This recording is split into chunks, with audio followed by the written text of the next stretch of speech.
ఈరోజు వాళ్ళకే పెత్తనం ఇస్తాం, వాళ్ళనే చేయమని ఉండ్రి.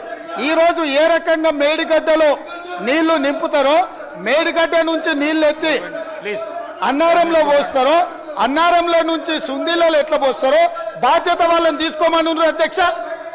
మొత్తం కుంగిపోయి కుప్ప కూలిపోతుంటే ఈరోజు అక్కడ నీళ్లు నింపడానికి ఏమాత్రం అవకాశం లేక పూర్తిగా ప్రాజెక్టు దెబ్బతిని ఖర్చు పెట్టిన 94,000 కోట్ల రూపాయలు వృధా అయిపోయి ఈరోజు మొత్తం ప్రాజెక్టే దెబ్బతిన్న పరిస్థితిలో ఈరోజు ప్రజల దగ్గరికి వెళ్ళి సమాధానం చెప్పుకోలేక శాసనసభకు రావాల్సిన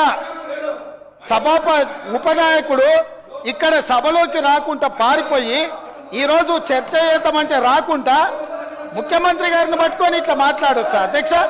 అందుకే నేను ఒకటే మాట అడుగుతున్నా, మీరు ఇవాళ చర్చకు సిద్ధమైతే పిలువండి. మీ పార్టీ నాయకుడిని, మీ సభాపక్ష నాయకుడిని చర్చ చేద్దాము.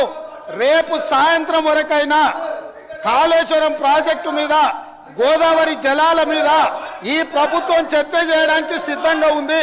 పారిపోయి ఫామ్ హౌస్లో వండుకొని ప్రతిపక్షాలుగా బాధ్యత నుంచి తప్పించుకొని మీ అవినీతి బయటపడుతుందని, కాళేశ్వరంలో మీ దోపిడీలో జైలుకి వెళ్లాల్సి వస్తుందని కేసీఆర్ను చంపుతారా అంటారు. ఎవరికి అవసరం ఉంది అధ్యక్ష చంపాల్సిన అవసరం? సచిన పావును ఎవడైనా చంపుతారా అధ్యక్ష? మొన్నటి ఎన్నికలలో ప్రజలు ఆ పావును చేత్తో కాదు కట్టెతో కొట్టిరు అధ్యక్ష.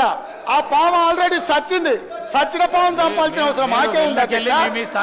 ఈ రోజు సానుభూతి కోసము వీల్ చైర్ నాటకాలు, వీధి నాటకాలు ఏంటి అధ్యక్ష ఇది? ఈ రోజు అవకాశం వచ్చినప్పుడు ఈ సభలో చర్చ చేయడానికి ప్రభుత్వం సిద్ధంగా ఉంది. నిజాయితీ ఉంటే, మీరు అవినీతికి పాల్పడకపోతే, మీరు చెప్పినట్టు మేడిగడ్డలో 2, 3 పిల్లర్లు కుంగిపోతే దాని మీద తీసుకోవాల్సిన నిర్ణయాల మీద మాజీ ముఖ్యమంత్రి గారు చంద్రశేఖరరావు గారిని సభలోకి రమ్మనుండ్రి. చర్చ చేయడానికి ప్రభుత్వం సిద్ధంగా ఉంది. పారిపోయి అక్కడెక్కడో పోయి ఆడేదో ప్రగల్భాలు ఏంది అధ్యక్ష?